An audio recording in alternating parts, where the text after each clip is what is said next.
Okay, you guys have made it to Mirabar, the dwarven mining city far, far in the north.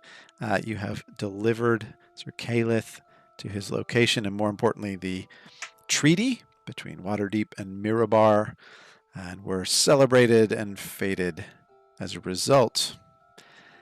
You now find yourselves near the west gate of Mirabar. To your left, in an alleyway, there is a smashed ox cart. And as you look up to the skies, you see coming from the direction of the west gate a small child flying through the air, going, "Whee!" And in the distance, you hear a booming voice that says, "I'm angry, Bridge. And I'm angry." So welcome everyone to another one-shot Hotshots. My name is Robert Peak. I will be your dungeon master for the session. Tonight's, or today's, wherever you are, episode is largely based on contributions from our viewers. So we're going to figure out what's going on here in just a minute, right after we introduce our characters.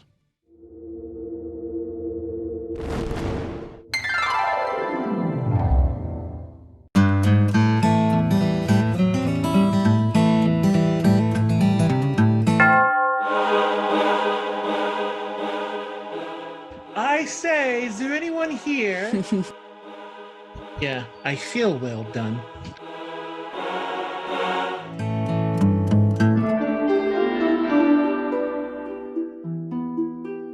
So let us hit the dance floor. Positions. Oh, by the way, we are being followed. You guys are doing wonderful.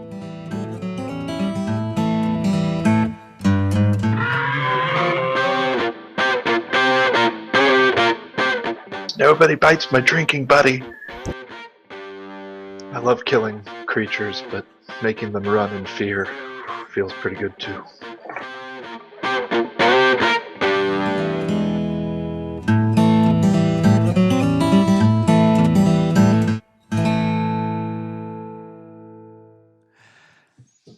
Okay, and we're back. Welcome back. So, earlier that same day, you guys were approached by the Marchion of Mirabar, an elegantly dressed purple tiefling with lovely curling horns, who asked you to investigate a small but important matter, the matter of the West Bridge having become sentient. And not only sentient, but grumpy, and preventing all trade and traffic across it. The West Bridge and the West Gate being the way out of Mirabar to Luskan, the port city, where they basically ship all of their mining and ore. So the angry bridge has become a bit of a problem. The Marchian has promised you all 1,200 gold pieces. Figure out what's going on, who caused this, and most importantly, to get it all stopped, as well as perhaps a minor magical item from his collection. He looks around at the three of you and smiles and says, "I know you will not fail me. You have come very highly recommended for your work, not only escorting Sir Calith, but, the incident in Loudwater.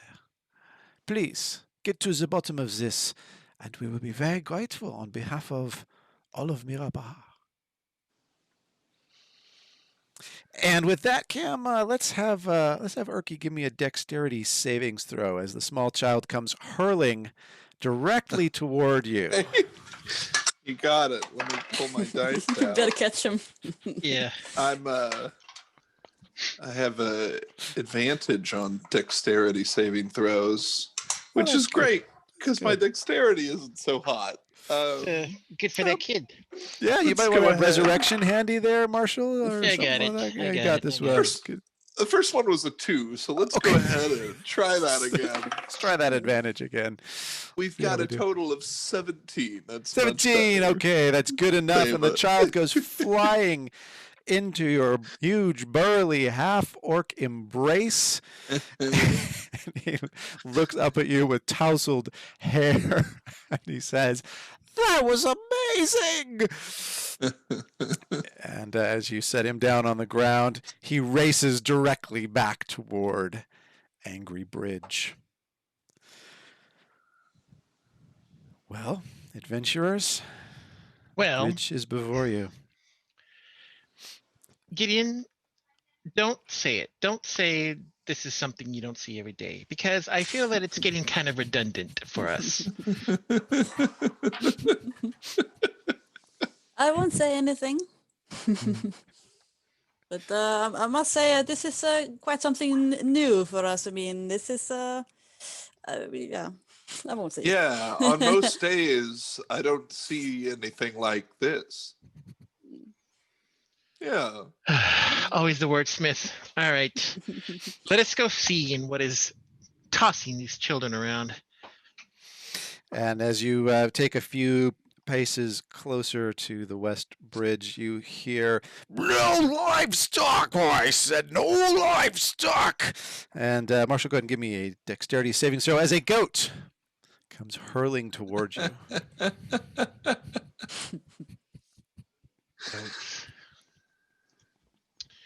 It is a 18. 18 is enough. Okay, you managed to catch the goat in your loving clerical embrace, and the goat looks up at you and says, "Ah," as you set it on the ground. I won't set it on down. I just No, will, no. drop my hands and let it Just fall down. boom, it just lands on all fours, Yeah. all four posts, and it goes in the opposite direction of the West Bridge, aka Angry Bridge. Apparently the goats are smarter than the children here. How far are we from the bridge? You're ambling up toward the bridge, and you see there's a general kind of a small crowd gathered and commotion and kerfuffle.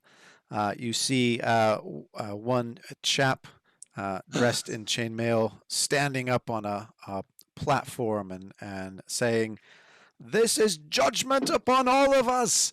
This is judgment upon Mirabar for our ways and our bad stuff that we do. This is on all of us. This is all of us. We're bad people, and stuff."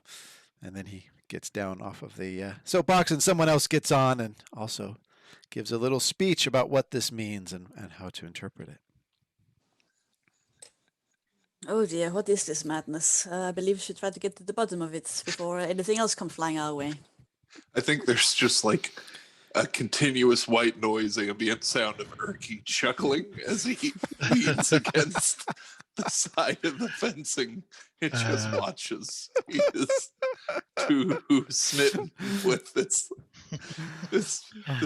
So the bridge is able to make people and objects fly. Well, it's sort of a catapult motion. As you're watching, you notice another traveler attempts to very lightly step over the bridge while playing a flute. He thought perhaps music would soothe the creature, and the bridge just sort of ripples, and in a kind of catapult motion, it bounces people off into the air, and you get to watch them just go arcing, and the sound of the flute goes with him. A single note. And he is seen no more. Man. That is too good. Roughly how many people do we see? There's at least a dozen people gathered. There are a few of them that seem to be from the same kind of group. They wear they have an insignia on their back of a sort of brown fist or gauntlet. One of them at this point actually gets up on the soapbox and he says, "Brethren, for far too long, Mirabar has been divided between the wealthy and the poor, those associated with mining and those who scrape by their living. This bridge will serve to teach those in power what it feels like to go hungry, what it feels like to suffer, as their trade is interrupted and their precious minerals cannot reach the shore. I tell you, this is a leveling force, and there will be more. Yes, there will be more. Mark my words. The day is coming, brothers. The revolution is near. And he steps down from his soapbox, and someone else gets on. Mhm. Erky laughs and yells, "Is that your main goal, Bridge? Are you for social justice and change?" And the bridge yells back at you, "Boy, I don't even know what social justice is! That's what I thought. I'm just angry!" Well, that I can understand. It's a bridge in rage mode. Yeah. Starting to connect with this bridge on the anger level. Let's see. I get it. I'm gonna approach that guy and talk to him if I can. Okay, yes, he And I- he seems willing to chat.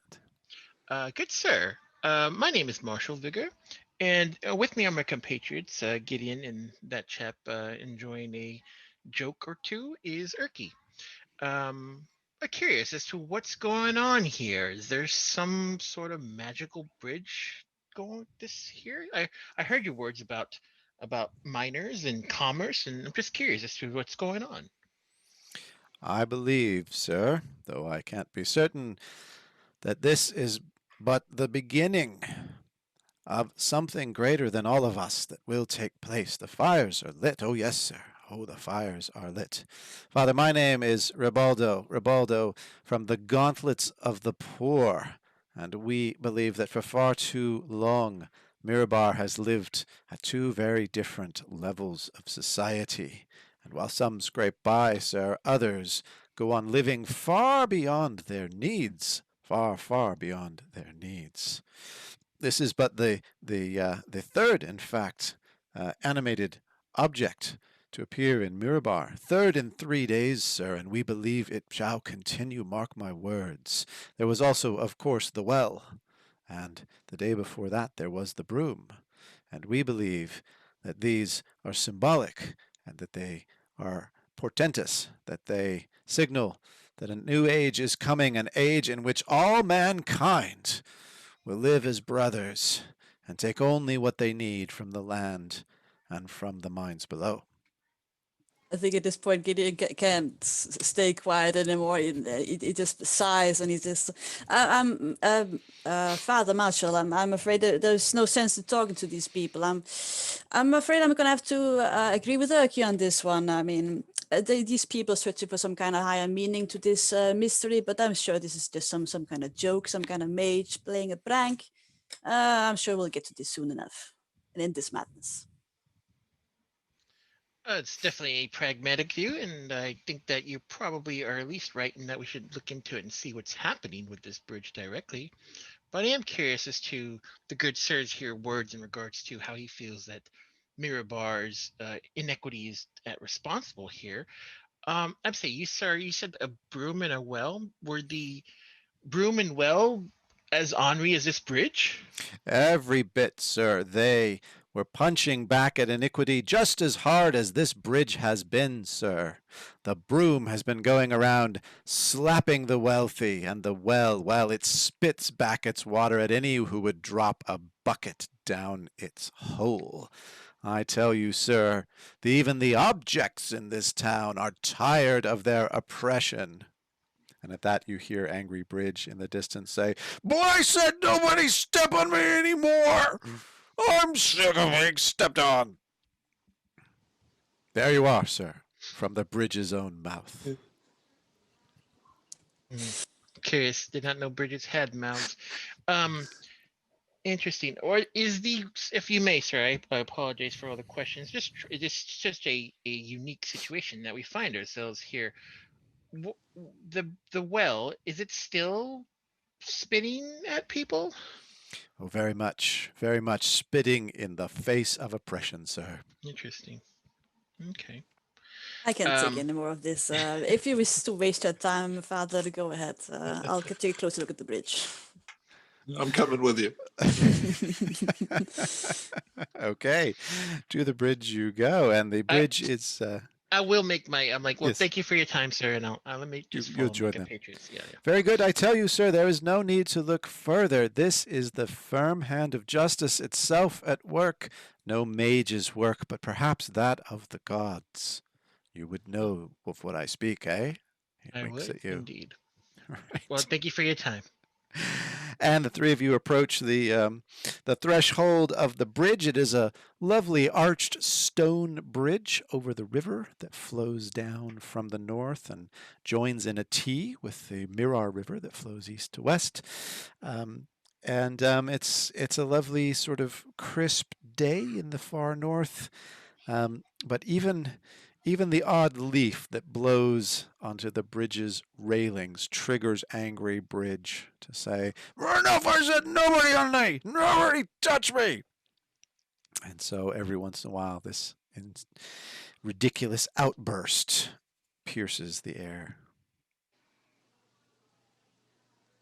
Well, I certainly have an idea how to end this. I could always try to dispel this bridge, but first let me see if it knows anything. If it can tell us who might have enchanted it in the first place.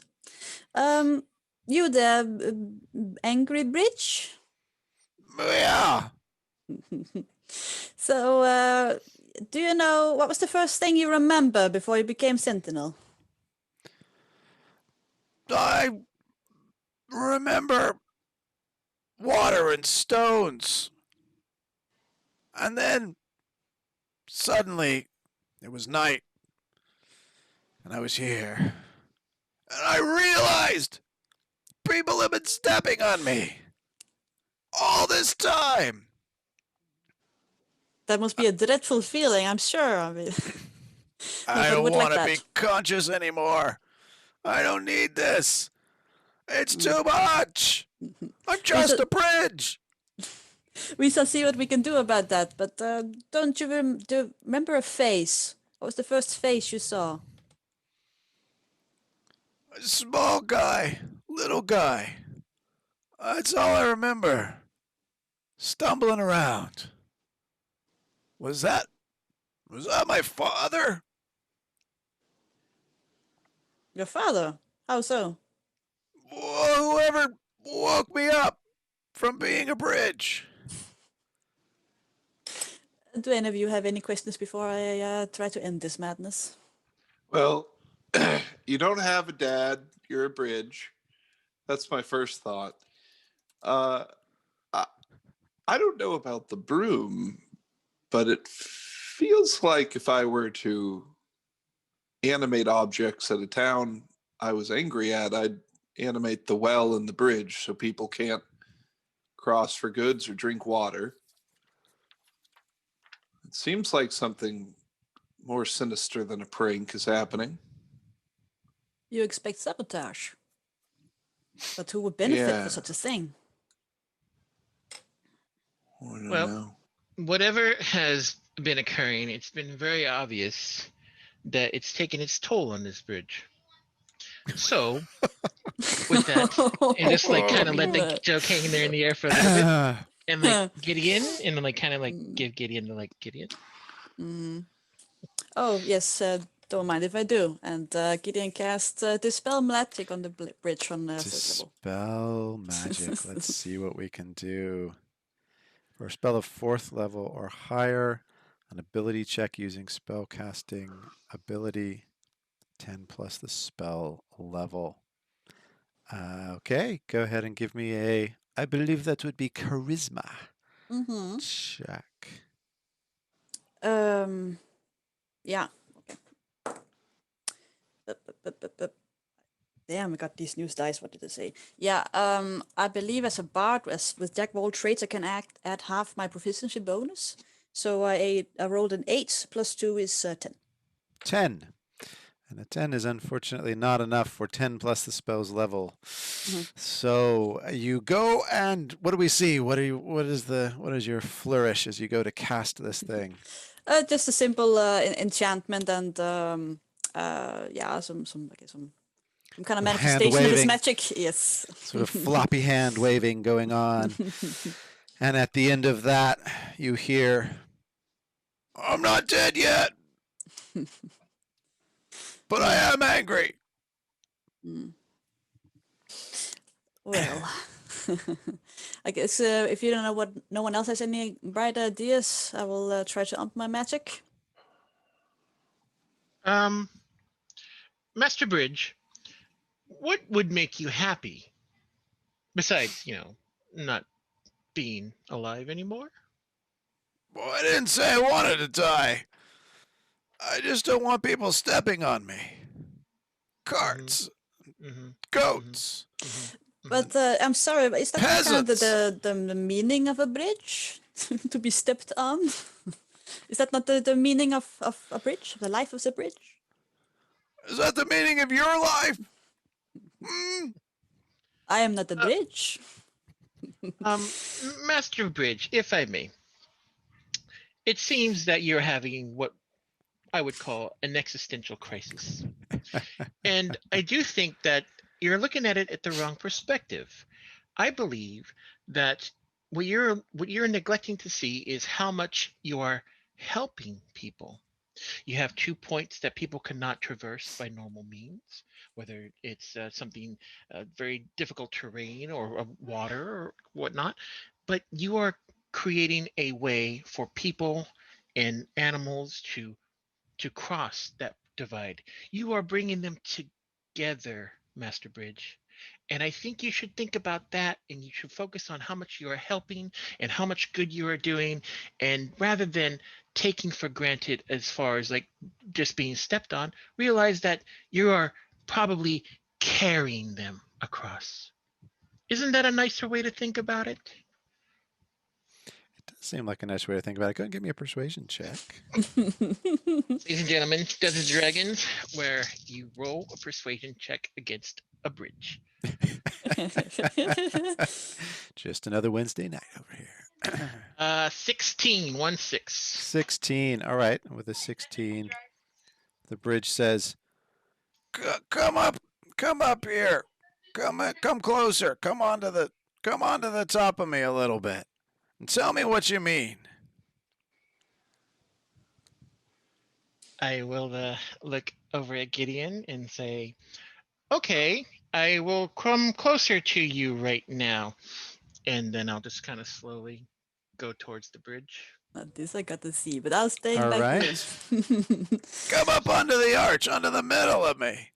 Oh, under the middle. Go Oh, ahead. yeah. Go ahead. Oh, okay. All right. Very well. I'll go underneath the bridge. All right, and you travel up over the bridge. It's a lovely sort of arched design, beautiful close stonework, dwarven stonework, in fact. And when you get up to the middle of the bridge, he says, "Now, what are you saying?" I'm saying, Master Bridge, that I am not here to step on you. I respect you. I feel that you are. I could not make this path without you. You are helping me. You are guiding me from one point to another in order to help me get to loved ones, another place to see, maybe a place to have something delicious to eat because I am hungry. But that is what I feel, that you are helping me, Master Bridge. I am not stepping on you, you are carrying me. Go ahead and give me another persuasion check. Okay, oh my gosh.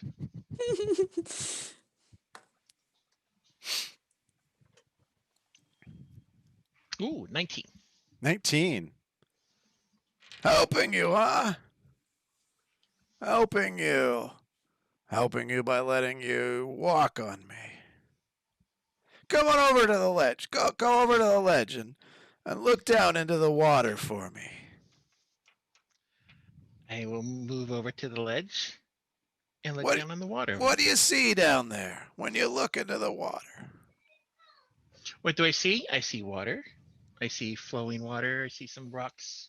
Maybe a little bit of what is that? A frog or something? Yeah, that's a frog. I know that guy. He's pretty Yeah. cool. Yeah. Yeah.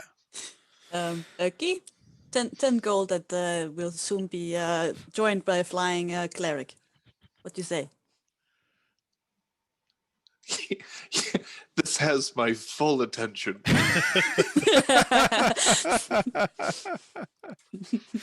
Deal. I don't need eyelids right now.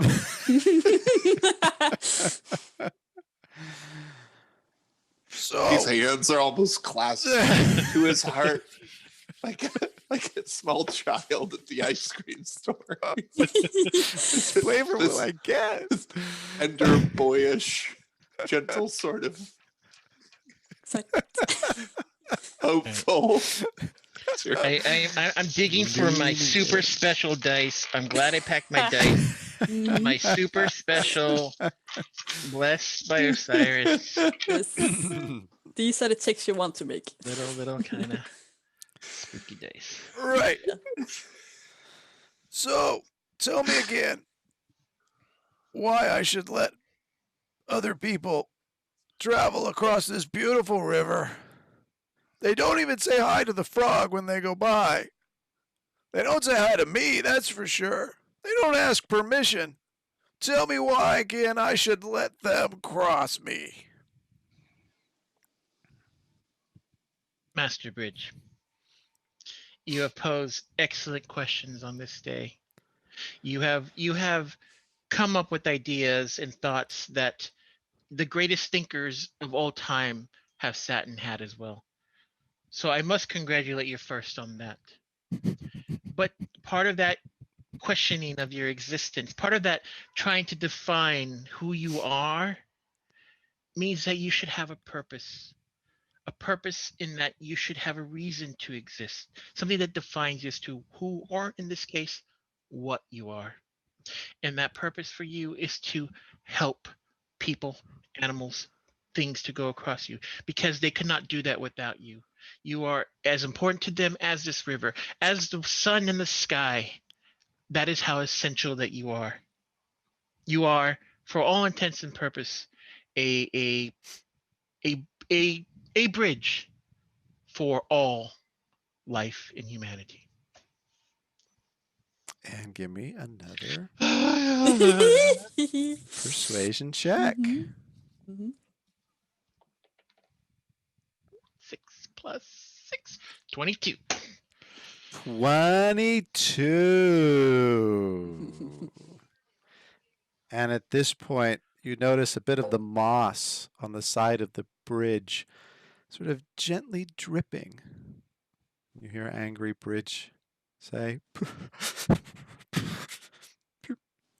You're right, you know? I'm a bridge. I'm a bridge. I'm supposed to bridge stuff. All right, listen. As long as people ask nicely first, and as long as I say hello to the frog, he's cool, man. Those are my two conditions. People can cross me. But if they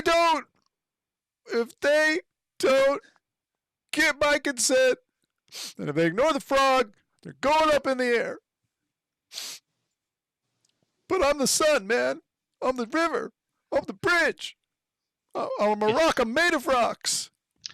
Marshall will like kind of gently soothe the railing on the Yeah. bridge. It's a lovely smooth stone. I'll tell you what we do, Master Bridge. I will let everyone know, and we will put a sign. What is that frog's name, by the way? Oh, it's Simon. Simon. We will put a sign that says, "Please say hi to Simon the Frog." Cool. And please ask nicely to cross. Yes, absolutely. Please Cool. ask nicely to cross and say hi to Simon the Frog. Acceptable terms, Master Bridge. I shall report to the citizens of Mirabar immediately. All right. And if any little kids want me to shoot them up in the air, I can do that too. Because I'm still Angry Bridge. Fair enough. That's part of who you are. Right. Okay. You have successfully negotiated the terms of passage for Angry Bridge. This is absolutely going on my CV. That's this. This We're is. clear. You're seriously going to get a promotion, I think, in the ranks of Osiris for this one, man. This was I'm just going to walk straight back with purpose, like right down the middle of the bridge, maybe in a little spring in my step that's totally safe and fine. And I'm just going to go over, and if there's someone on that soapbox, I'm just going to lightly nudge them off, if you may, and stand on the soapbox and say, "Citizens of Mirabar, I have come with terms with the bridge. Here is what you must do to pass," and explain to them that they should say, "Ask the bridge for permission nicely, and there is a frog on the left-hand side that they should look at and say, 'Hello, his name is Simon,' and the bridge will allow you to pass." A cheer goes up. You notice none of the members of the Gauntlets of the Poor are in fact cheering. They turn around and sort of shuffle off slightly discouragedly that fine day.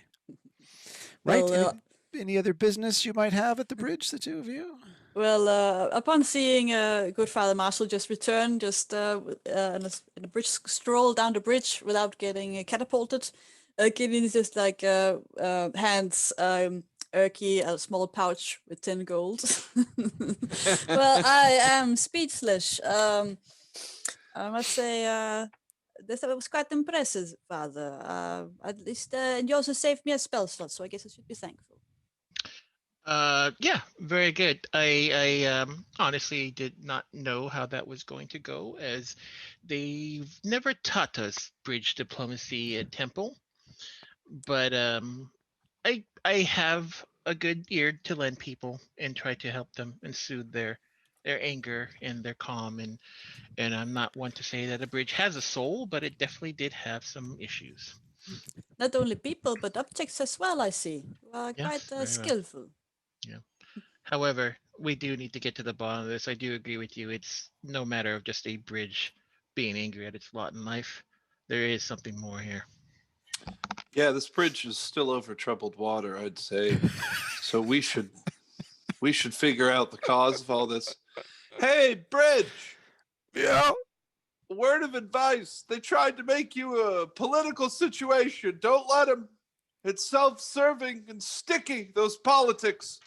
You just focus on being a bridge. That's what I do best. You're a good man. Or Bridge. Collection of rocks. Angry bridge. Thanks. You're a good collection of skin. Thank you. Fair enough, I suppose. Collection of skin. What a collection of skin. What a serial killer. My God. Not the highest intelligence score on a bridge. That's all I can say. My goodness. All right. Well, I call them a collection of rocks. So, all right. So, what do we do now?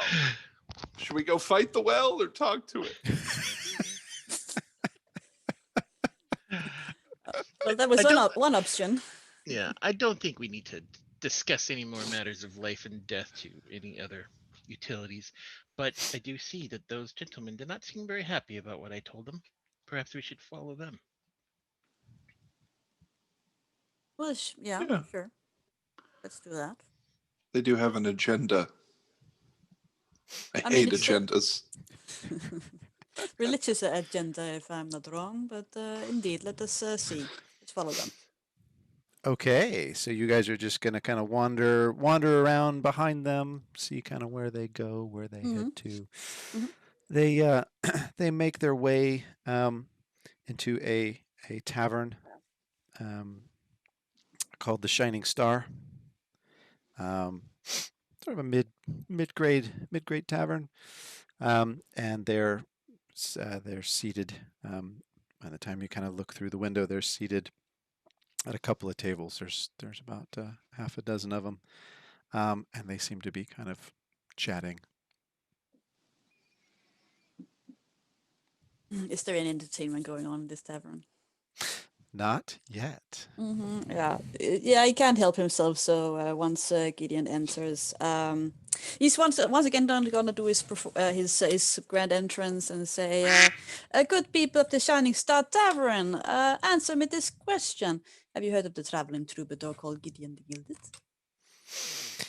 And the people look to the door. There's a few humans, several dwarves, and of course the proprietress of the tavern. And from the background, you hear, "No!" Very well then, you will soon. Let's start with this tune, and he starts playing his flute, just starting on a performance. All right, fluting it up, and the performance Tell begins. Erky, Marshall tell Erky, it's a little early, but I could definitely use a drink. How about you? Erky says, I do too. He says, by the way, I've been wanting to do this for a long time. And he yells out, is that the famous Gideon who pays for everyone's drinks in the tavern? I dare dear. say it is. What a lucky man. day! Your finest ale! And he heads over to the bar.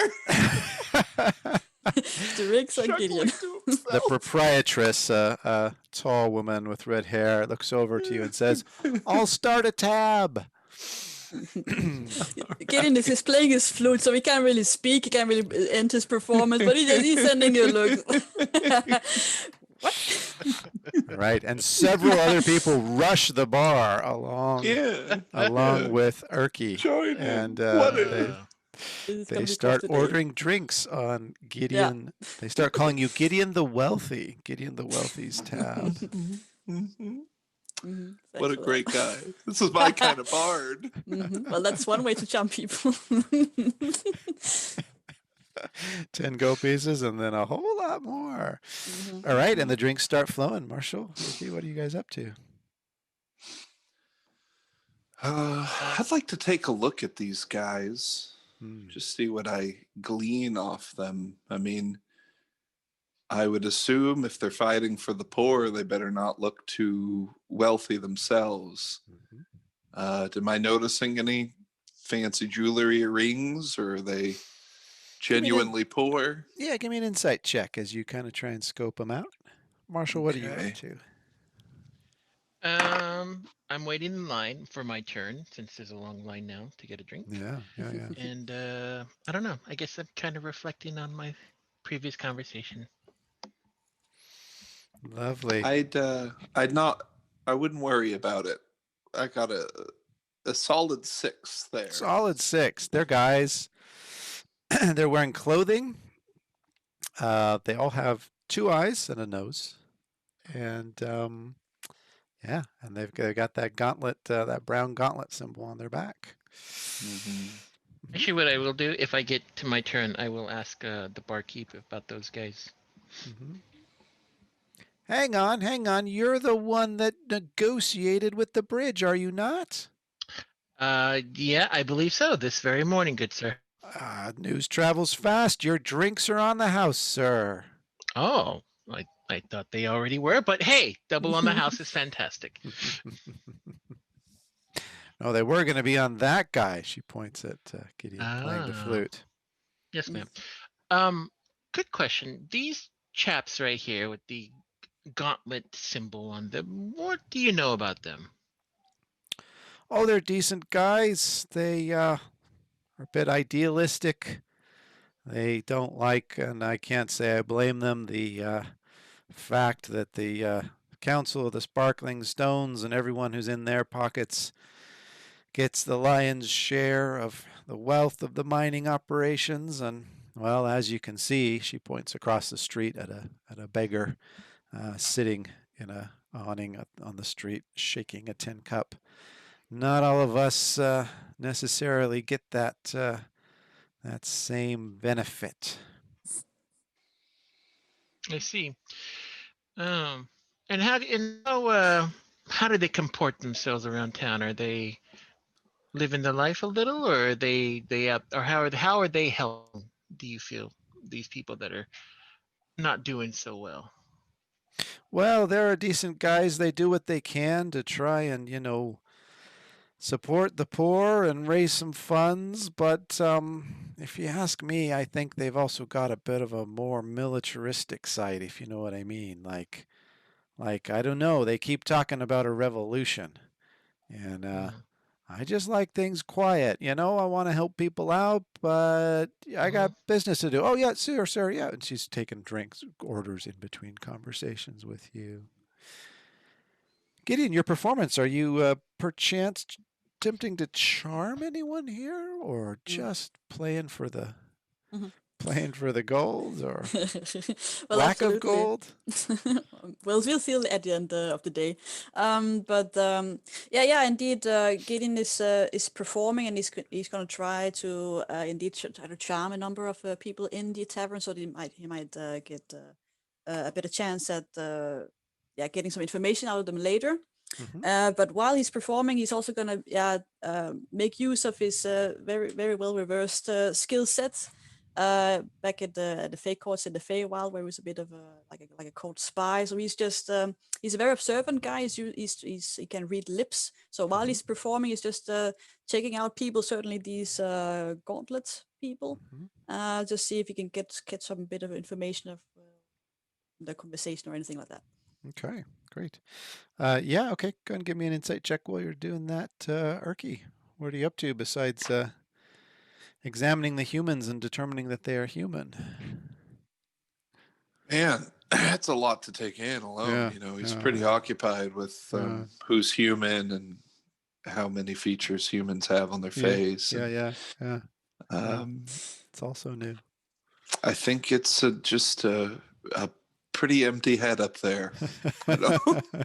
Empty head and a mouthful of froth. That's Turkey woke up today like, I don't know, let's see where this is going. So far there's not much to do, but enjoy the day. We'll see where it takes us. All right. A sort of mercenary type looking character, a guy in chainmail with leathers over it and long dark hair, kind of stands up next to you and looks around and says, "Man, I hate magic. How about you?" Oh, it's the worst. Absolutely the worst. I feel like every day I run into some nonsense magic we have to deal with. I can't believe it. Why can't bridge. You just... I know. At least that was funny. Wow. Sometimes it's funny.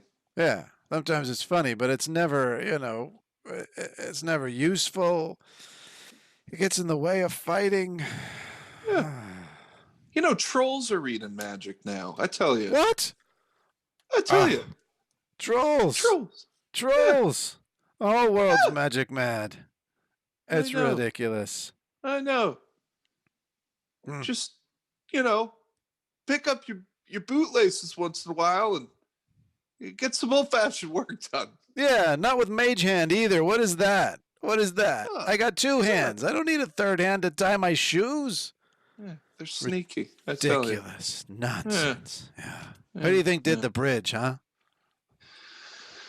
Well, if it's a magic user, I can never guess what they're thinking or why. But certainly was a good laugh. Yeah, but then the well, right? You can't even get water from the well. There's going to be another one tomorrow, too. Every night, a new object. Pretty soon, literally, this entire town is going to be magical. And you know what? I'm moving out.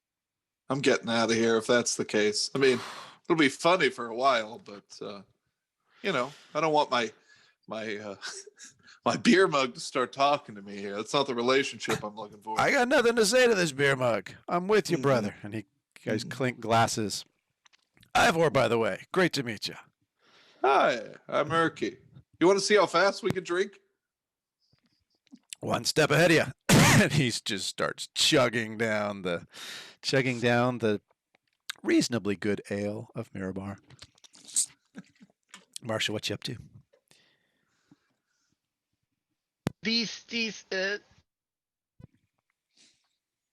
Another question, if you don't mind. Oh, sure. Gentlemen, do they have a place where they meet? Oh, yeah. No, yeah, they meet in the basement down here. Do they have a place where they can? Yeah. Oh, excellent.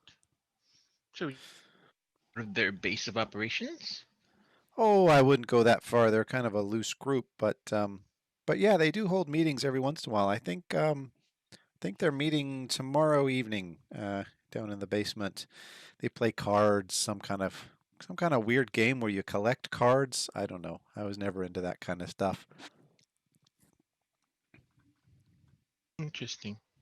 Have you ever been around here during one and maybe sensed or heard or some odd thing occurrence happen, or has it just been pretty standard? Oh, I overhear things from time to time, but I'm getting kind of thirsty myself, actually. Maybe you could buy me a drink.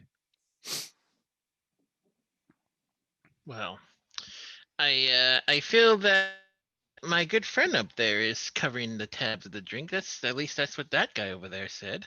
Okay, well, I'll put a But couple I'll in tell the. you why don't I buy you a drink for later? And then That would be Marshall will great. reach out and gold over. All right, and with a few coins in her hand, she says, "Well, listen, I hear them talk a lot about revolution. I hear them talk a lot about disruption, and frankly, I think they're responsible for some of the warehouse burnings that have been happening at the warehouses down by the river docks.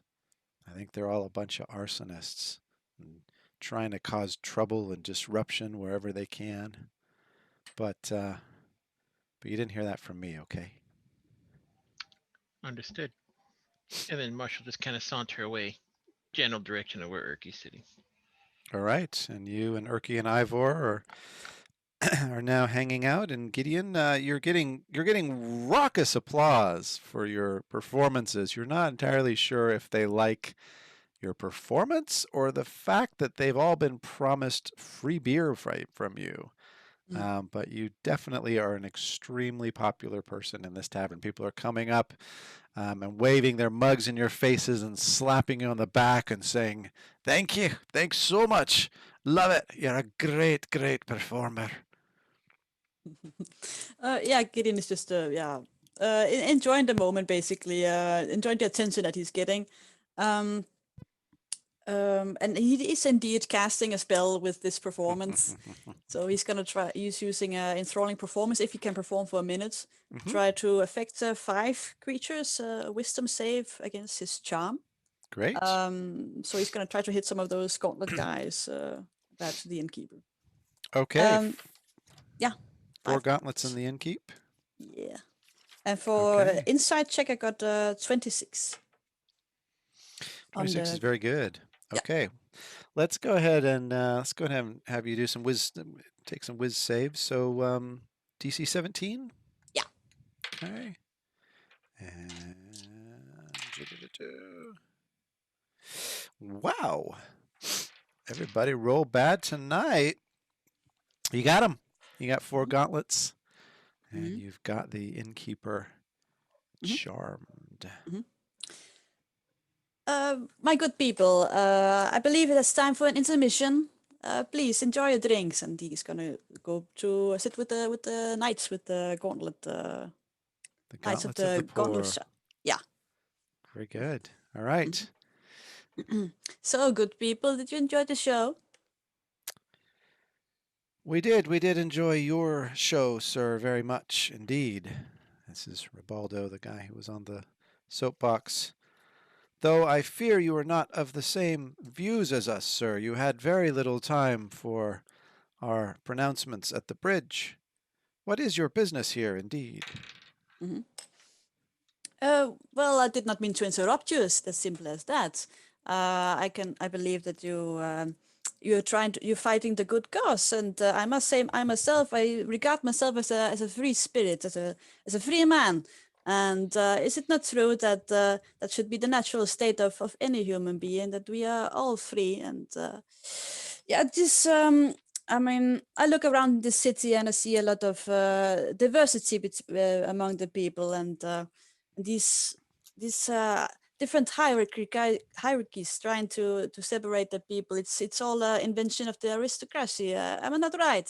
Absolutely right, sir. Absolutely right. Those who control and own the mines have chained the rest of us to our lowly positions, sir. Very right indeed. Yes.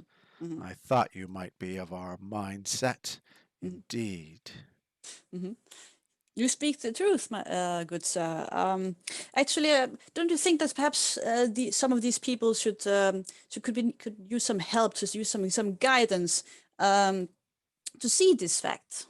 Absolutely. They could use as much guidance as they possibly can get, sir, to have the wool pulled back from their eyes, that they may see how oppressed they truly have been. Mhm. Yeah, I'm asking each and every one of you, what can we do? What are you doing to achieve this? He's just gonna try to talk them up. Oh, I see. Go ahead and give me a persuasion check, and you can do that at advantage, given that they are charmed. Marshall and Erky, you guys are hanging out, chatting with Ivor, the magic-hating mercenary, and a young lady comes up to you and says, "You're Marshall, aren't you? You're the guy that negotiated with the bridge. Word travels fast around here." Apparently, this not much happens around here that it does. Yes, indeed, my dear. I am Marshall Vigor. "Well, I just wanted to shake your hand, sir." And she holds out her hand. I will take her hand. And she has a very firm grip, and she sort of shakes your hand and doesn't quite let go, and just says, "I really want to thank you for what you did for Mirabar, for all of us here. I think it's a terrific thing, but I do hope you figure out what's causing it, sir, because unfortunately, it's 3 nights in a row that this has happened, and I only think it's going to continue." And he'll kind of like touch her hand to like do that cup thing, and then kind of use that hand to kind of pull his hand back a little bit. And you manage to successfully disengage without even making a dexterity check. Well, I'm sorry. What is your name? Oh, me. Oh, I'm nobody. I mean, my Yes, name yes, is, lady. Who are you? oh, me. I, you know, I'm not someone of really much importance. Um, my name is Shelmar. Amar. Pleasure to make your acquaintance. I must say, though, I agree with you. That is disconcerting. And I do think that, regardless of what's happened, there is something behind it. Do you have any ideas as to what you think might be causing this? Oh, yes, I think I know exactly what's causing this. And what might that be? There is only one mage in all of Mirabar powerful enough to do this. And who might that be? That would be Ribaldo. And what's more, Ribaldo has not been seen for nearly a 10-day. He's been locked up in his library tower, doing who knows what. And while he does night after night, the people of Mirabar awake in the morning to guess what? A broom that slaps you, a bridge that launches you into the air, and a well that spits in your face. What's it going to be next? Hmm? Hmm? What's it going to be next? Perhaps we should ask him? And then point over to, isn't it Ribaldo sitting right there? No, Yes. Yes. No. Oh. Yes. Ribaldo. Oh, The sorry. knights. it's Yes. Ivor, I think, right? Ivor's Not the- your guy. Yeah, the Um, table oh. of Gideon. Oh, yes. Sorry. Oh, no. I didn't mean Ribaldo over there. I meant Rasmus. Rasmus the Rasmus. mage. Right. Rasmus the mage. No. Ribaldo, I mean, he can do a few parlor tricks. But Rasmus, he's a mage capable of pulling off something like this. And he hasn't been seen for a 10-day. And where is Rasmus's tower? Oh, northeast part of town. And she gives you vague directions of how to get there. It's been in ruins for some time, but he still insists on dwelling there. At least we think he's still there. It's been a 10-day. I see. And quick question: what does Rasmus look like? Oh, Rasmus, he's a halfling. Short guy, little guy. Wears a hood, round spectacles. Marshall kind of glances at Erky and is like, well, dear, Once again, I am happy to serve the people as best I can, however I can. Thank you for this information. I think we shall definitely go try to at least have a talk with him. Sooner the better that this thing gets figured out, I think. Hear to that, Ivor says. He lifts his mug. To anti-magic. He raises a toast for the three of you. Clink the glasses, and you Much practically kind of like, smash oh yours. yeah, no Yeah, magic. anti-magic, right? Yeah. Sorry, Osiris.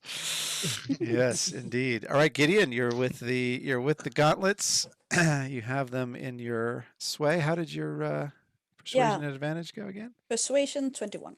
21. Well, let's just say, sir, that if we can throw a bit of an object of some kind, let's say, let's call it a dagger or a wooden shoe, into the turning machine that is the clockwork of the aristocracy. If we can in some way dismantle their relentless little gearbox that keeps us all down, that would be a good thing. Absolutely. I agree with you. I believe the fires of the revolution must need some tendering. So That's right. That's absolutely right, sir. mhm, And mhm. what better kindling than the wealth of the aristocracy, the ill-gotten gain that they hoard up in their warehouses? You, my good sir, I have a feeling about you. I think you know. You are very knowledgeable about this subject, and you must be from this town. So, is there something you know that you can perhaps tell me, give me some hints about what will be happening? Well, let's just say the revolution is coming. It's only a matter of time, and day by day, night by night, we get closer, sir, to our aims. Um, well, I just arrived here in town. I must say, I mean, if you have any friendly hints, you could give me something that might be might happen that I would know what to look for, what to expect. I would say watch for the lights in the sky, sir, and stay away from the river docks for a little while. I see what you mean. Very well, very well. And yeah, just gonna lean back and enjoy a drink with the people. All right, and they turn to. They basically have one topic of conversation, which is of Mm-hmm. the oppression of the poor and the Yeah. grotesqueness Well. of the aristocracy. They seem to overlook the fact that you're dressed like an absolutely Yeah. foppish, full velvet, Mm-hmm. noble Entertainer. Yeah. Yeah. entertainer. Yes, that as Mm-hmm. well. So yeah, All getting right. just looking towards his companions and then see if we can get get in contact with them again, see if that's what they're talking about and stuff. See if we can Okay. reconvene. Marshall Erky, what do you say we go talk to this magic user and see if he knows anything about these talking bridges and wells and brooms? That sounds good. Erky's getting pretty drunk, turns to Ivor. You want to come? Maybe we could beat him up. That sounds good to me. The best kind of magic user, I think, is a magic user with two black eyes. Especially when they're all little. Smaller the better. Marshall's just kind of like nervously like, yeah. When he catches Gideon and he kind of motions with his head to like leave, and maybe even we get up and go stand outside for a little bit. If we're Well, yeah, Gideon also just after a while gets up. Well, my good sir, I must make my leave. Please, yeah, have a nice day till we meet again. And then he just leans in before he leaves, and he just whispers to the ear of Rivaldo. I think, Rivaldo. This is for the revolution. He walks away. He holds his fist in the air and gives you a knowing look. Mhm. All right. You have got in good with the gauntlets of the poor. Yeah, rejoin with the party outside. Okay. When Gideon comes out, just explain to them what that girl told us about this mage Rasmus. and there's a Rasmus and there's a tower, and he happens to be an halfling, which notoriously have small faces. Halfling magic user. Yeah, perhaps we should indeed have a talk with him. I had a chat with the lads back there, and I believe indeed that they know something. They told me to watch out for the fires at the docks and perhaps stay away from there for the next the next while. I think they know something. Not really sure if they are the force behind this, but they look more like idealistic brutes to me, to be honest. Perhaps we should report that to the authorities if we can't deal with it. But I don't, or if they're connected, maybe they are connected. Who's to say? Mhm. Or Oh, we and could. yeah, and who's this? A friend of yours, Erky? Yeah, this is Ivor. He's really great. He hates magic. Oh, You want to go beat up this Bridges' father? Yeah. Ah, Ivor raises his glass. yeah. Let's talk to him first, Erky, then see if he's deserving of a right cross or two. All right. Okay. All agreed. Off to the tower. Mhm. Yeah. Very good. The tower is in a slightly run-down part of town, off to kind of up against one of the sort of northeast walls of the city. It looks like it might have been once at one time part of the city defenses, but it's been converted and sort of bits have been added on, and it's clearly the tower of a mage of some kind because it has all kinds of strange little gargoyles and additions on the side. As you walk up, a couple of roof tiles slide down onto the floor and splatter. The first thing you notice is that as you make your way through the sort of creaky metal gate into the inner courtyard, you see that the door to the tower is ajar, is open. Hey, you left the door open for us. What do you think, Erky? After me. After me, I insist. Turkey's still got a mug. He's just getting slammed. He just walked out with it. He walked out with it. He had one of those days where you look at him like he's just gonna be freaking useless today. So Turkey's just goofing off here. He's coming in all loud and oh dear. Okay, Erky's making his way to the door. Marshall, Gideon. Well, Marshall, I hope we're not too late. I can imagine that other people would have gotten the same idea about this mage than us. If he's indeed the only one around here powerful enough to cast this kind of magic. It's at least worth checking out and talking. But yeah, let's take caution as always. Mm-hmm. And with that, can I before we do anything else, I just want to but no caution. I'll class wherever you want to put it. I'll cast bless on whoever I can see who's didn't walk into the door automatically or not. Okay, yeah, Erky and Ivor are making their way through. Who's first? Ivor or Erky? Which one of you is going in first? I think he's heading in first. He's heading after me. All right, so you can bless Erky. Bless the very back of him as he goes in the door. Yeah. After the two brutes, Gideon will follow, and he's also just going to cast detect magic just to see if there's any surprises ahead. Okay, and in you go. You make your way into the kind of lower level of the tower, the ground floor, and it is very clearly a library, a rather disheveled library, the kind of library where if you ask the owner about the incredibly disorganized state of it, he or she would say, "Oh no, don't touch anything. I know where it all is." Clearly, someone very creative and perhaps slightly mad has been working and researching here. There's books on and off the shelves and on floors and on tables, and two huge tapestries hanging on the wall. So ahead of you, there's a door to the right, a rather elegant, well-reinforced door, and off to the left, a kind of much more sort of ramshackle door.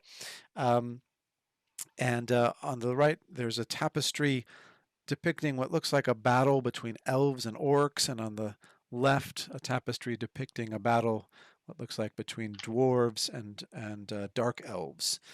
Lying on the table also are two beautiful silver swords. Seem a bit out of keeping with the rest of the sort of decor here. There is no one else in sight at the moment. And with detect magic, Gideon, the swords are glowing, the tapestries are glowing, and one of the books is glowing. Gideon just knocks on the door after the two barbarians basically just basically bash in. Yeah. He's just gonna knock and say, "Hello, the door is open. I hope you don't interrupt. Is anyone here?" And there is only silence in reply. Marshall, you in last in the rear, or what's the plan? Yeah, I'll come in last. Okay. That's fine. Ivor, Erky, Gideon, and then Marshall. All right, and Marshall, you make your way into the room as well, and you guys start looking around. Any doors? Any? Yes, there are two doors of... on the far wall. 2 doors. Give me an investigation check to see what you can see about the doors. Does Gideon convey us anything that he sees in regards to detect magic? Not yet. So that's 14. 14. Okay, with a 14, there's obviously something important behind that door to the right. It's incredibly heavily reinforced. The door to the left looks a little more homespun, but obviously it's there for a reason. There's something behind it.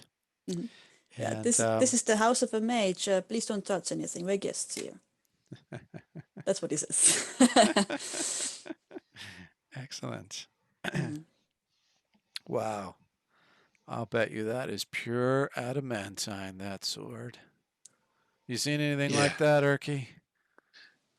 No, nothing this pretty. Sometimes magic is a good thing, I suppose. You Let's know what take a closer adamantine look. does?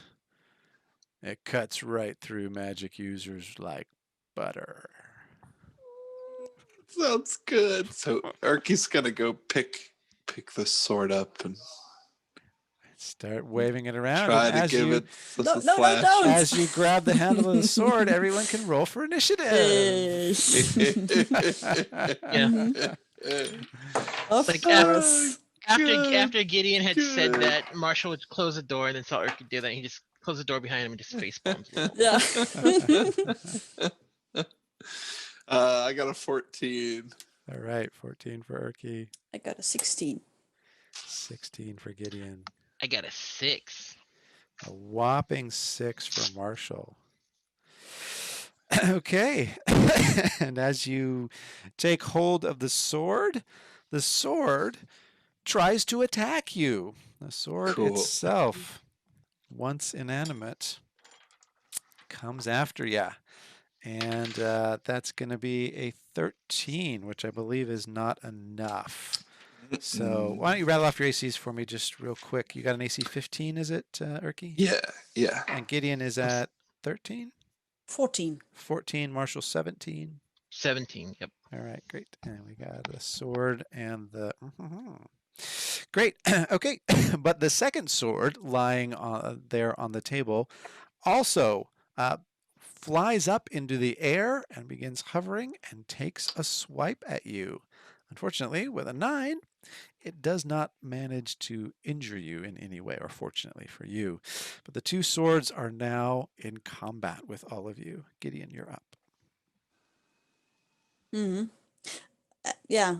Animated source. The plot thickens, I see. And he cast Dispel Magic at 4th level this time on one of the swords.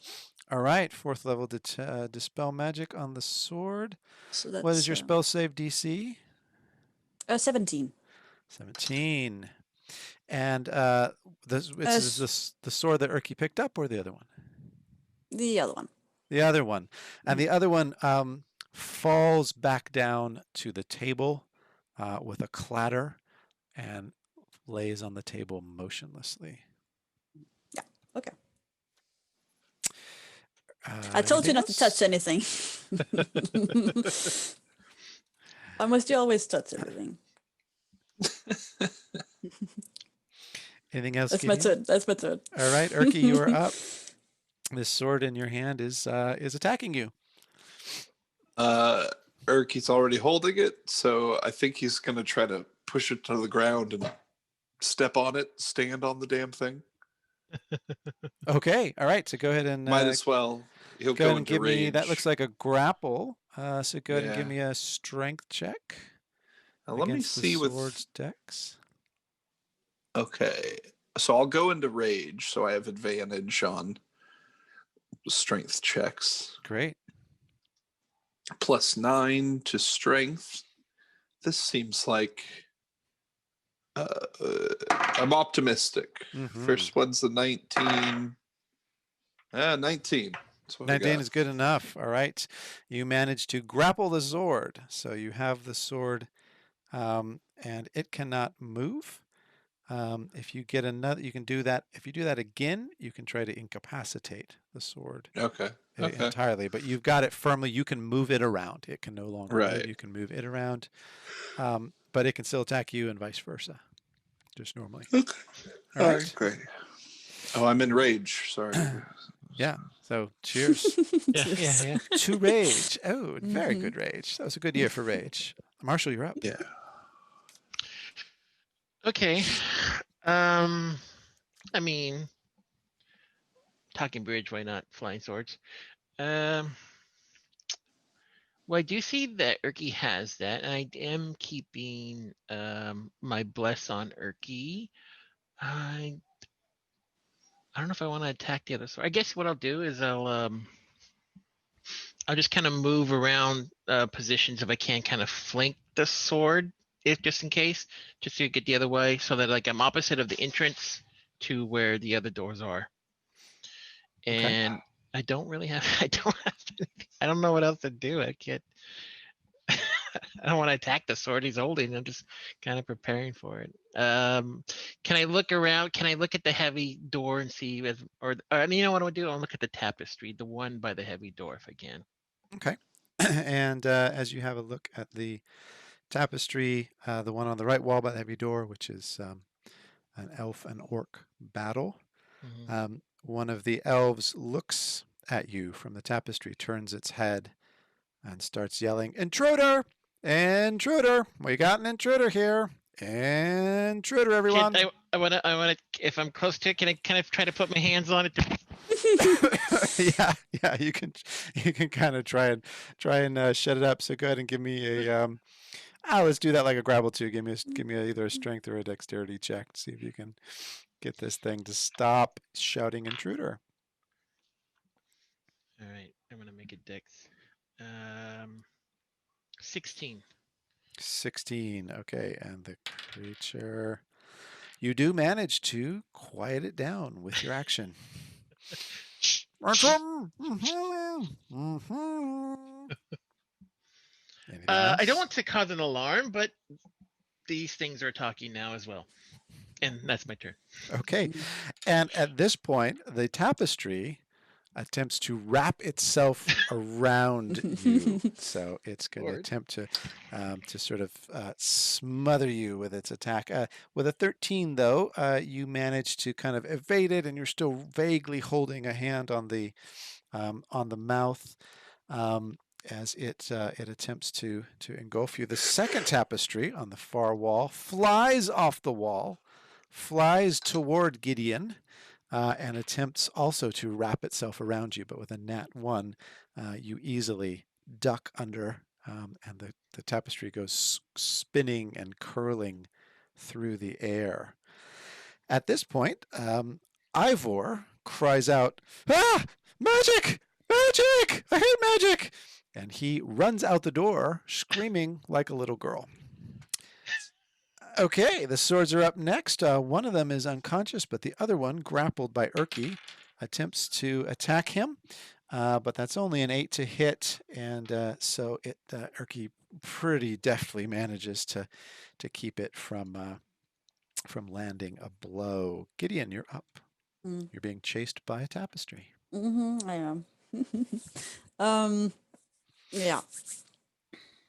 I think first he will turn towards the sword that Urki is wrestling with, and he's gonna say, "Oh look, that's a tiny sword. It must be a halfling size. That's adorable." And he's casting vicious mockery at it. Vicious mockery. Okay, wisdom save, DC 17 for the Yeah. flying sword. Yeah, with a -3 wisdom, that is the sword is viciously mocked. It's So viciously mocked. Never call a sword short or small. They hate that. Size does matter in Swordland. So Should have called how it a much? butter knife. It takes 7 psychic damage and has disadvantage on the next attack. Okay, disadvantage on the next attack. Great. What else would you like to do today? Yeah, with my bonus action. I'm gonna look towards Father Marshall as I see that he's struggling with the carpet, with tapestry, and try to bardic inspire him. What should I say? I don't know what I'll say. Yeah, yeah, you got this, Father Marshall. Your battle will be legendary, I'm sure. Yeah, Battle with a like tapestry will be legendary. You'll be on that tapestry next. I appreciate the words of courage, but I do believe we have found at least a source of some inanimate objects. Your fabric struggle will be legendary. All right, That's you it. are bardically inspired, and Urki, you're up. Urki's gonna try to take the sword and pin it under a heavy bookshelf. Okay, all right. Just, Let's see if we can incapacitate this sword. So good. Yeah. Once again, strength check. He gets to contest with Dex. Oh, that's an at 20. Ooh, nice. I got The a 1 and then a 20. The Nice. sword is pinned under this bookcase and is incapacitated. It can try and break free on subsequent rounds, but you have got it. It cannot attack you. It cannot take any action other than to try and break free. But it is incapacitated by you. You got the sword. So I can let go of it and head towards the tapestries to help. Oh, gotcha. Okay, Marshall you're out. gonna like leave it under the bookcase. Okay, Like well, lift the bookshelf and pin it got in it. there. Got it. Okay, cool. Yeah, and I can try and struggle out of there, but it is a big, heavy bookcase. So you got that Right. one. Great. All right. The other sword is lying on the table, no longer moving since the dispel magic. Anything else? Just heading towards the tapestry to help out. Helping out your friends. Speaking of your friends, Marshall, you're up. You're in melee with a rug.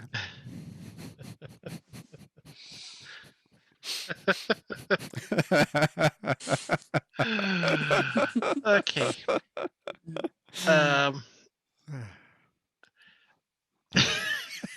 Sorry, I'm trying to wrap my head around it. Okay, I guess what I'm gonna do is like I'm like, all right, listen, your thread count is horrendous, first of all.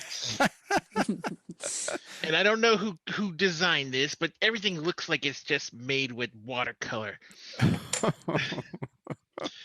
And then I'm just gonna do a sacred flame, like at close range at it. All right, close range sacred flame. Dex save 16. DC 16 Dex save. And it succeeds, and it flaps away from the flames that leap from your fingers. What else? Besides taking your cue from Gideon and viciously mocking this thing to little effect. Okay. If all anything, kind of, if I can rotate, I don't know how strong it is. If just kind of rotate in Urki's direction, if I see him coming. Yeah, you kind of head sort of vaguely in his direction, still maintaining melee distance. Yeah. All right, and the rug, episode 5, the rug strikes back. With a 10, that's not enough. And so the rug goes, you manage to still stay out of its smothering grasp. The second one comes after Gideon. Wow, terrible rolls tonight. That's a 9. And again goes furling around Gideon to little effect. Ivor's out of the scene, and the swords are up next. One of the swords is going to try and unpin itself, and you see it kind of rattling under the bookcase there, but it is in fact now subdued. So Gideon, you are up. I think Gideon is gonna take out his flute, turn towards the rock that's attacking him basically, and cast a spell on it. He's gonna start playing his flute, play that specific melody that he learned from Nisa, the gnome where he got his flute from, Okay. and try to cast levitate on the rock. On the rock. On the rock, the tapestry behind him. Oh, the tapestry behind him. Okay, great. The The rug. Yes. Okay.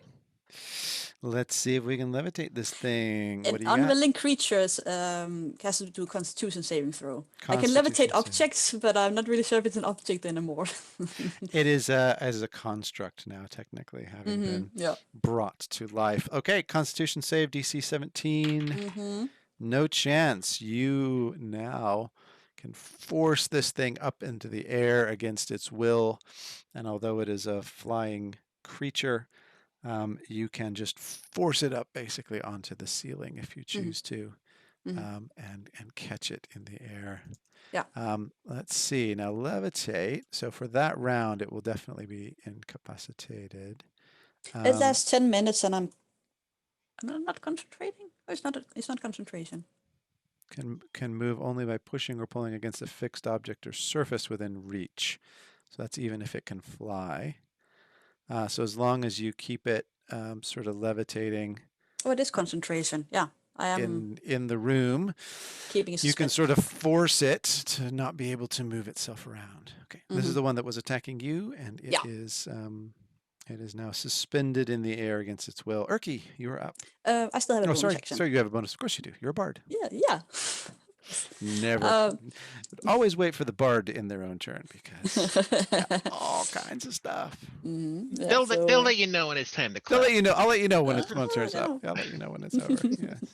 And as my second reaction, go ahead.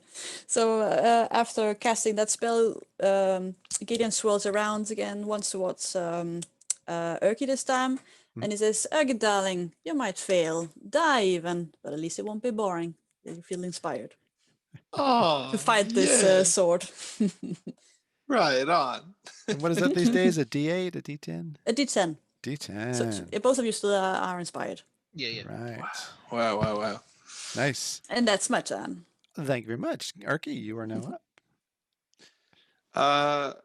I think since it's a tapestry, I just want to cut it to ribbons, the one that's still active. All right. So if I pull out hand axes, do they both swing per attack, basically? So I would get, since I have extra attack, would I get 4 little hand axe attacks? No. If you're fighting two-handed, you get 1 extra attack, but you don't get your proficiency bonus on that second attack. So you could increase from 2 attacks to 3. But one of them wouldn't be as effective. I'll just use my counterpoint. I'll use my great axe. All right. Let's just cool. Go with the big slicer. Yeah, big slicer. The big choppy. So the first swing was a 12. Yeah. Okay. The rug is an AC 12, so that's a hit. Okay. So I got to roll a 3 or better. It's a low thread count. So there you go. That's a 19 damage. Okay. Great. And with that, the rug is, starting to look shredded. Up. I'll do another swing. That's a nat 1. That's incredible. I missed. Total miss. Total fail. Complete miss. You swear one of the tassels of the rug is taunting you at this point. Oh, it's sort of like flapping around in your face at that second blow. Oh, losing a fight to a rug. That's embarrassing. It's almost as bad as a chest. Okay. Anything else? No, that'll be all. Marshall, you're up. Yeah. I guess I'm just gonna try to wrestle it again and just try to sacred flame it again. All right, flame it up. Deck 16. Deck 16. And it succeeds. It again Oh flaps away, and your flames go shooting out to the other side. And again, a little bit of tassel sort of gently tickles your nose. Yeah. It is clear this thing is now just messing with you. All right. Marshall, just like Erky, I kind of agree with you. I don't like magic. All right, and with that, one of the rugs is being levitated against its will. It's effectively sort of held in suspended animation, but the one on Marshall is going to strike out, and man, they are rolling bad. That was a 2. +5 is 7. It does not manage to get you in its grasp just yet. The one sword under the, so that's been 4 rounds, 5 rounds of combat. The sword under the bookcase remains firmly planted there, and so Gideon, you are up.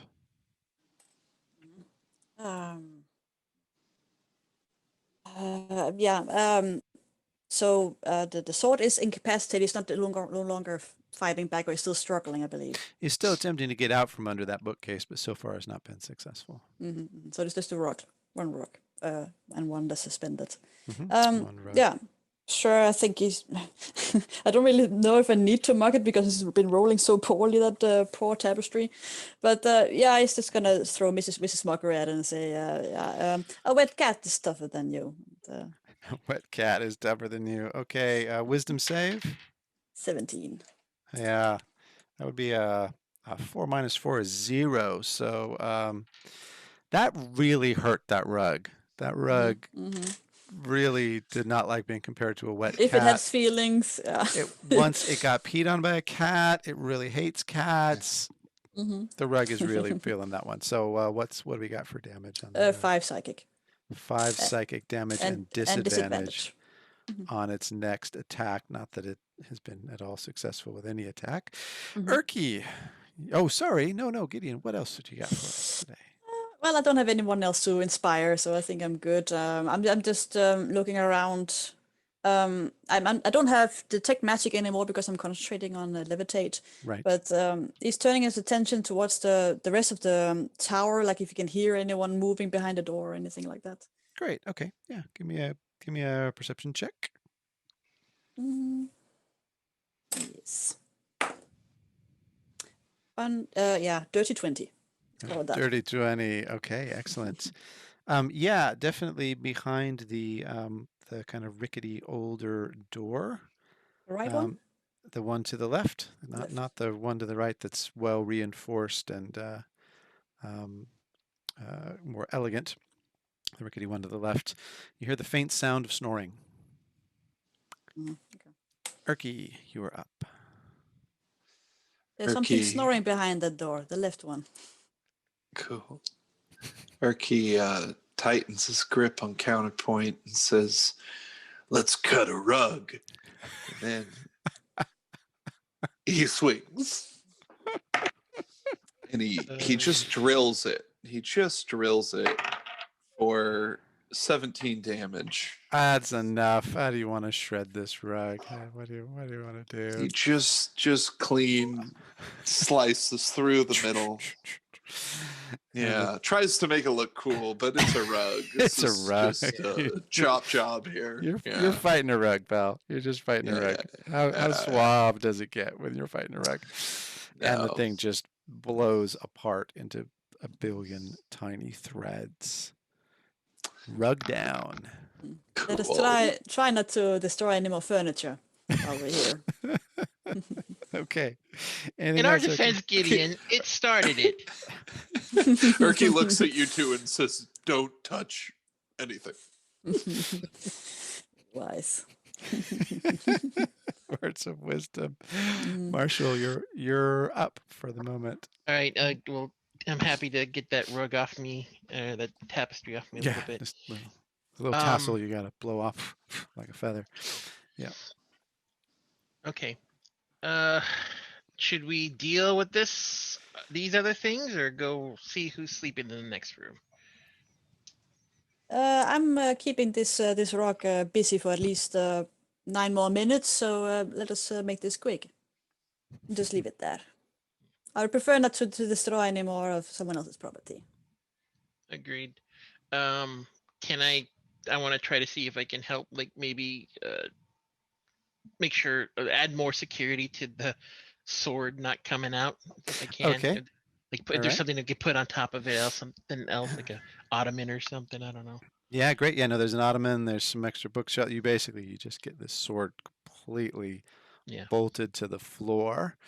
But in the process, you are sort of rearranging the furniture a little bit. So if you're trying to do that quietly, then give me a strength check just to make sure you don't Oh suddenly boy. drop a bookcase or something like that. Yeah, that's going to be a 4. And you do, and a bookcase comes crashing down on one of the creakiest floorboards in the whole place. And from behind the rickety door, you hear, what? Who's there? Hey, what? Who's there? We can go out That's of my turn fault. order at this point. My fault. My fault. I'm sorry, Erky. I should have listened to you. I'm sorry. My fault. My fault. Could we try not to destroy any more of this tower? Yes. All right. Yes, we are here. Sorry to disturb you. You wouldn't. We're looking for Rasmus, the mage. The door slowly creaks open. Oh man, the scene he's gonna see when he comes in the Yeah. room. Oh. And before you, in white pajamas with a long white stocking cap, is an elderly halfling. I'm Rasma. You've been redecorating, huh? He looks around at the state of his library, which has been completely upended. And Gideon is there twirling a rug in the air. The hilt of one of his swords is twitching under a bookcase, and just books and piles of stuff have flown all about the room. Yes, I'm sorry about that. Perhaps with so much security in your house, perhaps you should consider leaving the door locked. The door was open. We walked in. I'm sorry, but we just need to talk to you. I am Gideon the Gilded, and these are my companions, Erky and Marshall. Oh, pleased, sorry. Pleased to meet you, but I definitely closed and locked that door before I went to bed.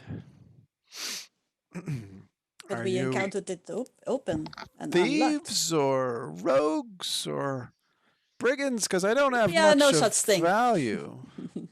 We are no such things. Sorry, like Marshall's like trying to half-heartedly put books back on the shelf. We are terribly sorry for all this. You see, we just come from the town, and apparently objects are coming to life. I had a interesting conversation with a bridge this morning, and as you are a known magic user, we thought maybe you had some insight into what's happening here. Hey, Alinda, down, girl, down. You notice the magic sword that you cast Dispel Magic on has woken up after about a minute, and was attempting to go and attack Erky again. But at the command of Rasmus, the sword lays down flat once more and kind of whimpers like a pet. Sorry about that. What did you do to her, by the way? To who, sir? Alinda, my sword. Oh, And why is I Boris under the bookshelf? Gideon?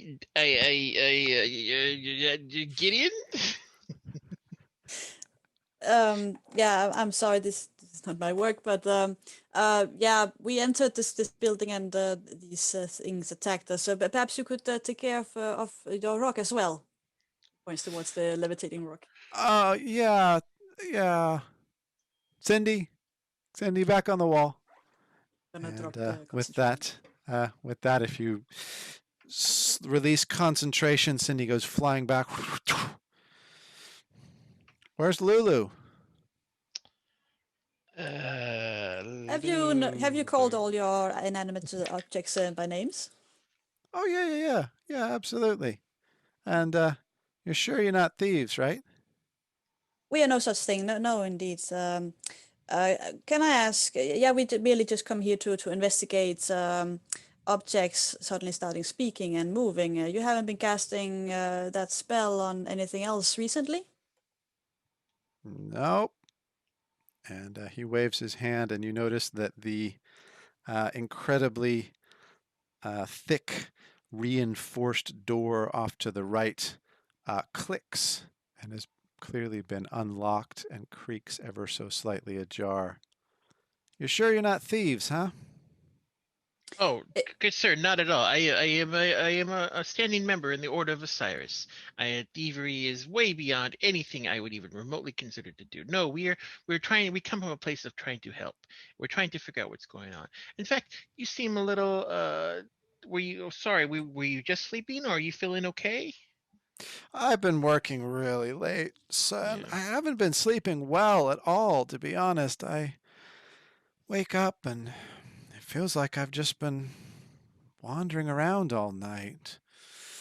So yeah, I was getting a little nap before, going back to research. Can I You Understood. know, ask? they say no one has seen you in 10 days. Are you aware of that? Are you aware that there are talking angry bridges and wells and brooms Yeah, it in might the be a city? curious question, but on what day do you think it is today? Today, I couldn't really tell you. I've just been doing so much research, trying to figure out how to imbue not only sentience, but a sense of purpose in these objects. To make them more than just sort of pets. But a bridge, a room, a well, that wasn't me. I would have remembered a bridge. Impressive, though, whoever's doing it. The bridge claimed to see a halfling with a hood about and thinks that might be his father, which is hilarious, but also mysterious considering you're pretty small. He waves his hand and the door creaks open ever so slightly more. Are you accusing me of something? Something I didn't do? Uh, I'm, yeah. Well, that's not very nice. I'm, I mean, I might have to ask you to leave if you're going to come in here and tell me I did stuff I didn't do. I mean, I would have remembered Well, animating and frankly, to be honest, if I animated a bridge, I would take full credit for that. That would be extremely cool. Whoever Mhm. did this, I want to learn from them, you know? You good guys sir. want to take it from here? I Yeah, don't think yeah. I'm the right Word user. word user. My good sir, yes. Forgive my friend. He's been walking around drinking from ale this morning. You know, that sort of day for him. Uh, I guess what we're coming to see is it seems that you're under some sort of malady, and if you can't recall this, there's been reports that people have not seen you for some time. But the only person that does report seeing you is, in fact, the angry bridge that we saw. And you speak of trying to give life or more meaning to a object. That bridge was quite angry. It threw quite a few goats and children into the river. Oh my. Goats. Oh, that's terrible. Yes, yes. I uh I understand, but I do believe that there is something curious going on here, and I do believe we've actually spoke to a group that seems to be of the mind that they have some sort of responsibility in this. Have you ever heard of this group called the what is it? The Gauntlet of the Gauntlet of the Poor. The Gauntlet of the Poor.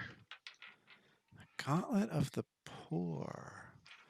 Gideon, at this point, with your passive perception being what it is, you hear some noise coming from the room, presumably the bedroom, that Rasmus just came through.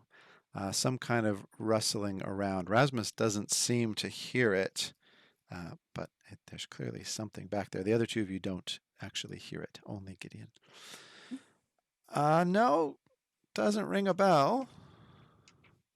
There's lots of little groups in Mirabar, but they don't really concern me. Most of them, frankly, don't really even like magic, if you can believe that. Yes, they spoke of revolution. They spoke of a change coming and alluded to having some sort of dealings with something happened at the docks. We are merely following our investigation to see what's going on, and lo and behold, we come here, and there are absolutely no accusations towards you, good sir. But maybe is it possible that they borrowed your magic? Do you write these spells in scrolls? No. Awakening objects is my trade secret. I'm probably the only spellcaster in, I would say, all of the north that knows how to do this. There's a couple of druids, one down in the high forest. He can make trees, big deal. But inanimate objects, that's my thing. I'm sorry to say this then, but you're not really making a good case of yourself then. You say you're the only one who can cast the spell, and here we see these objects coming to life. I think it's very curious research that you're making. I'm certainly not making any accusation. I think there is more behind this, but perhaps you would share this research with someone. Do you have anyone you would collaborate with? Are you alone in here? I'm alone in here, as far as I know, except for, well, Cindy and Alinda and Boris, and I used to have Lulu too. But, yeah, no, it's, well, just me and Tom, of course. I'm not making a case, by the way, sir. I'm just telling the truth. And he waves his hand and the door creaks open ever so slightly more at this point. Can we start making insight checks to see if he's Absolutely. Go ahead and make an insight check. 21. 21. With a 21. Yeah. I asked if he had cast a spell recently, if he's collaborating with anyone. He seems to believe what he's saying to you. He seems to believe what he's saying to you. He's a little insulted that you don't believe him and that you come in making these accusations. But he at least seems to believe that he is the only person that can do this, that he hasn't collaborated with anyone else. And he's getting a little more testy at this point. Yeah. We will leave shortly. I mean, we just wanted to ask you a few questions. I think I hear someone in behind you. Are you sure you're alone? Perhaps the door was open. Perhaps the thief is still here. What thief? What would they steal? Your research, your valuable research. He flings the door to the bedroom open and he says, "Anyone in here? Hello? Anyone in here?" And it's quiet in the bedroom. He goes racing in and begins looking around. "Help me look. If someone's trying to steal my magic, they're gonna pay." Well, I'll help him look. All right, give me an investigation check. His bedroom, by the way, is modest to say the least. A very small bed and a very large table filled with candles and books and potions. He clearly studies in every room of the tower and sleeps very little. I got a 23 on investigation. And with a 23, as you're looking, you peer under the bed. And just under the bed, you notice that a couple of the floorboards have been cut in an unusual pattern. And as you sort of press down and pat down on them, you hear a yelp. Ah!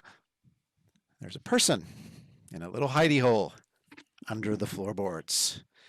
And as you go to pull it up, you see, lo and behold, there is a child. A child probably somewhere the age of 10 to 12 years old, dressed in a brown cloak, and on the insignia on the side of the cloak is that of a brown fist. It is clearly a very small member of the Gauntlet of the Poor. Please don't kill me. Well, what What are you doing the- here? Yes, What please, the Erky. hell are you doing under this man's bed? And his voice starts raising a little Yeah. bit. Give me an There might be- intimidation check. There might be a Yeah. little intimidation happening here. Oh God! 2 meter It's- tall Erky with the yeah. I got a 1, guys. A I got a 1. 1. No! Oh, No! Okay. I got a alright. 1. Hey, you're still Not batting one. inspired. You're batting inspired, but Ah, doesn't. hey! Yeah. D10. I Have a use it. D10 do it. I use it, so that's a D10, Yeah, throw that D10 on the fire because you know and I get this a garbage 6, so fire's already plus burning. 4, so the total's an 11. I got 11. an 11. 6 It's a plus kid. Okay, it's a kid. It's an 11. There's several of you. Yep. And the kid goes, "Hey, you! I know you. You're from the bridge. You're that guy that caught that other kid. That was so. Oh, I'm in trouble, aren't I? Yes, you are. You might be in the biggest trouble of your life, I'd say. Yes. Rasmus reaches down and grabs the kid by the ear and pulls him out from under the bed. And he looks at him and he looks around at all of you and says, "So, shall we eat him?"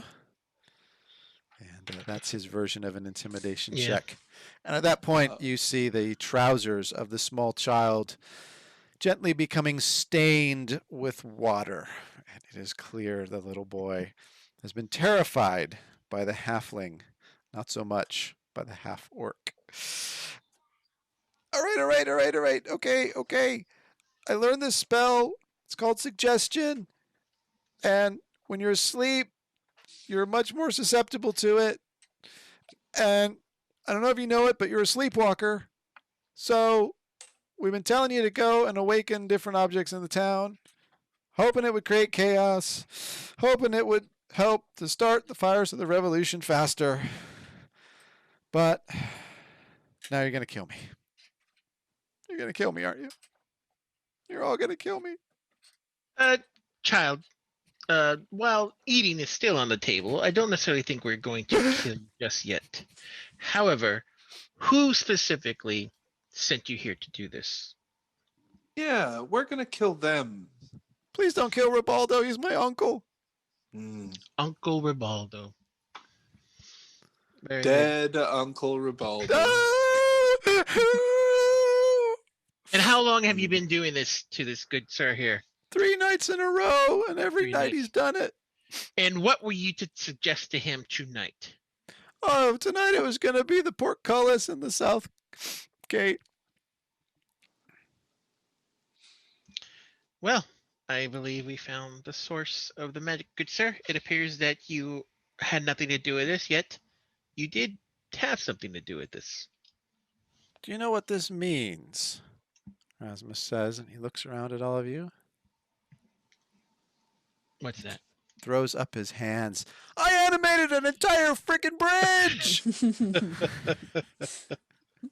What was it like? What's he like? Can I go see him? Is he still around? You didn't dispel magic on him or anything stupid like that, right? No, he's there. He has a friend named Simon that is a frog. Seems legit. Okay, yeah, Yeah. I'll go with it.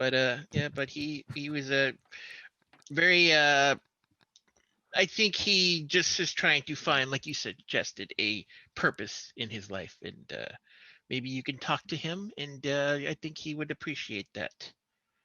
Just make sure you ask before you walk on him. I'm a father. Yep. I'm a father. Look, I'll let you deal with the kid. Take whatever you want from the place. Look, you can have this. You can have Elinda. You can have Boris. Whatever you want. Don't go in that other room with Tom. Whatever you do, I'll close the door on my way out. Make yourselves at home. Deal with the kid. Eat him if you want to. I gotta go see this bridge. And he starts running out the tower, headed for the west gate. Please don't kill Uncle Ribaldo. Please don't kill Uncle Ribaldo. The fires of the revolution are all my fault. All right.